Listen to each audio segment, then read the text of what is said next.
நம் தியானத்திற்காக கொண்ட பகுதி யாக்கோபு எழுதின நிருபம் 1ஆம் அதிகாரம் 19வது வசனத்திலிருந்து நான் வாசிக்கலாமா? யாக்கோபு 1ஆம் அதிகாரம் 19வது வசனத்திலிருந்து, ஆகையால் என் பிரியமான சகோதரரே, யாவரும் கேட்கிறதற்கு தீவிரமாயும், இது 3 காரியங்கள் இந்த இடத்துல போடப்பட்டிருக்கிறது. முதல் காரியம், கேட்கிறதற்கு தீவிரமாகவும், பேசுகிறதுக்கு பொறுமையாயும், கோபிக்கிறதற்கு தாமதமாயும் இருக்க கடவர்கள். 3 காரியங்கள் இந்த வசனத்திலே யாக்கோபு எழுதின நிருபம் 1ஆம் அதிகாரம் 19வது வசனம். கேட்கிறதற்கு தீவிரமாயும் இருங்கள். மற்றவங்க என்ன பேசுறாங்கன்றது தீவிரமா கேட்கணும். இன்னைக்கு மற்றவங்க பேசுறத கேட்கறதே கிடையாது. இவங்க பாட்டுனே பேசுறது.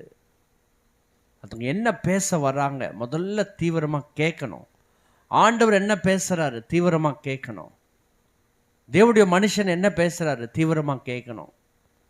குடும்பத்தில் கணவர் என்ன பேசுகிறாரு, மனைவி என்ன முதல்ல கேட்டுக்குங்க, பிற்பாடு பதில் சொல்லுங்கள். கேட்கறதுக்கு முன்னாடி பதில் சொல்லாதீங்க. முதல்ல ஃபுல்லாக கேட்டுக்கிட்டு அதான் கேட்கறதுக்கு தீவிரமாய். 2வது காரியம், பேசுகிறதற்கு எப்படி இருக்கணுமா? ஆமாம், பதில் அதுக்கப்புறம் சொல்லும் போது பொறுமை கையாளணும். பேசுகிறதுக்கு பொறுமை. படப்படன்னு சரவடி மாதிரி வெடித்து தள்ளி போய்கிட்டே இருப்பாங்க சில பேர். யாரை குறித்து கவலைப்பட மாட்டாங்க, எந்த சூழ்நிலையும் பார்க்க மாட்டாங்க, எந்த இடத்தையும் பார்க்க, அடி சரவடி தான். பேசுகிறதுக்கு பொறுமையே இல்லை. அடி இருதயத்தில் இருக்கிறதெல்லாம் வெளியில் வந்து கொட்டிடும். சில பேர் அந்த இருதயத்தில் கொட்டினா தான் அவங்க மனம் பாரமே போகும். தினமும் கொட்டினாக்கா என்ன ஆகும்?